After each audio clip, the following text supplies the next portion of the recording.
Welcome to day 2 of my travelling series part 5. Day 2లో మేము visit చేసిన first temple కాణిపాకంలో ఉన్న శ్రీ వరసిద్ధి వినాయక స్వామి ఆలయం.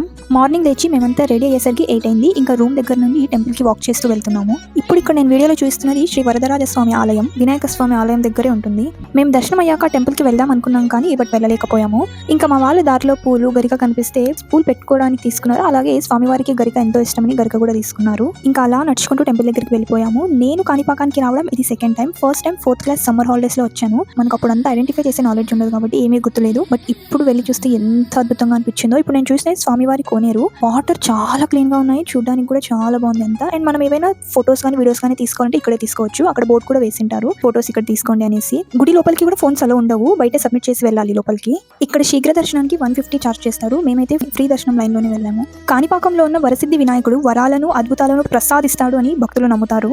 ఇక్కడ కొలువైన వినాయకుడు మానవుల చేత నిర్మించబడలేదు, ఒక బావి నుండి నేరుగా ఆవిర్భవించాడట. అలా ఆవిర్భవించడం వల్ల స్వామివారిని స్వయంభుగా ఇక్కడ భక్తులు పూజిస్తారు.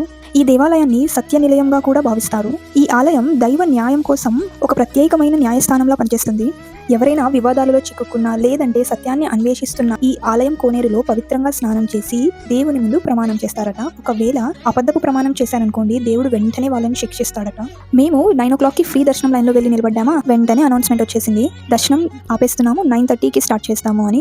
9:30కి గేట్స్ ఓపెన్ చేసి మమ్మల్ని లోపలికి అలో చేశారు. ఇంకా స్వామివారిని దర్శించుకొని అక్కడి పులిహోర ప్రసాదంగా పెడుతుంటే అది కూడా తినేసి బయటకు వచ్చేసరికి 10:20 అలా అయింది. ఇక్కడితో ఏపీ ట్రావెలింగ్ కంప్లీట్ అయిపోతుంది. ఇంకా నెక్స్ట్ మొత్తం తమిళనాడులో ట్రావెల్ చేయబోతున్నాము. తమిళనాడులో నెక్స్ట్ మేము విజిట్ చేయబోతుంది పంచభూత లింగాలలో ఒక లింగాన్ని దర్శించుకోవడానికి వెళ్తున్నాము. నెక్స్ట్ వీడియో పోస్ట్ చేసే లోపు ర్యాండమ్ గా మీరు కమెంట్స్ లో గెస్ట్ చేయండి ఎక్కడికి వెళ్ళిపోతున్నాం అనేది. See you in my next vlog. Until then take care. Bye guys.